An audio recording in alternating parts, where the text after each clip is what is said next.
madam? Mary Jane Lasso. Ilan taon na po kayo? 34 po.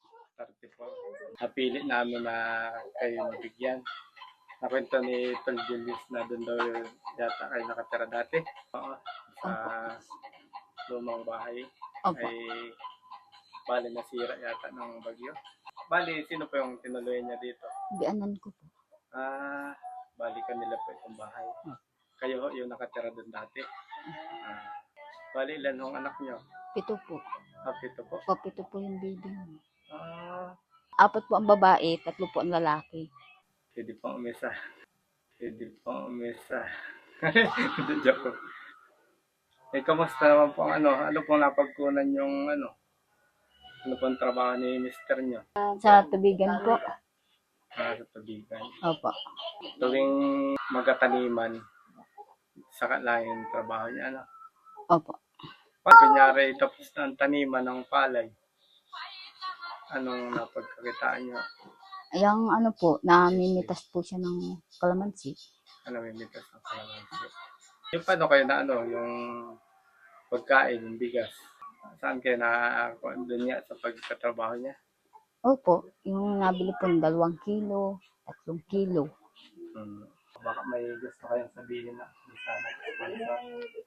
Salamat po kasi nagbigay ng grocery. Maraming salamat po. Gusto ko rin naman nung sila may sariling bahay. Dahil marami ho silang pamilya. Dahil yung aking anak naman, nakakatulong din ng kunti, hindi naman ho pwedeng asahan. Lagi may pamilya din. Kaya, kunting tulong lang ang naibigay namin. Ay, saka gigitan na wala naman kami basta maibigay. Ay gusto namin pagawaan na ng bahay diyan. Mahirap din naman ho yung wala sila sa sariling bahay. Marami silang pamilya. Bago pa, wala? Ay, ay nagawa ako ang kanyang mga anak. Gusto ko yung ipon sila. Yung ang gusto ko. Ang anak niyo po ay? Yung lalaki ho. Si anak. Yun ang pangalan niyo? Oo. Wala po dito. Wala po, nasa bayan po, nag-practice po. Ilang taon na ho yung pangalan niyo? 16 na po. Ma-16 yung pangalan. Opo.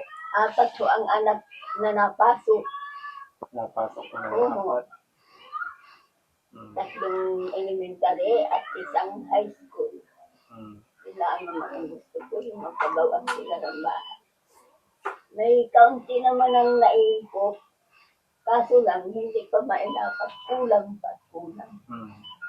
Ay, Dahil sa mahal mahal din na po rin ng naman ang materials. ay uho. Labor po ay mahal na rin. Sumagawa. Ay uho. Kaya yan ang gusto ko. Kung sino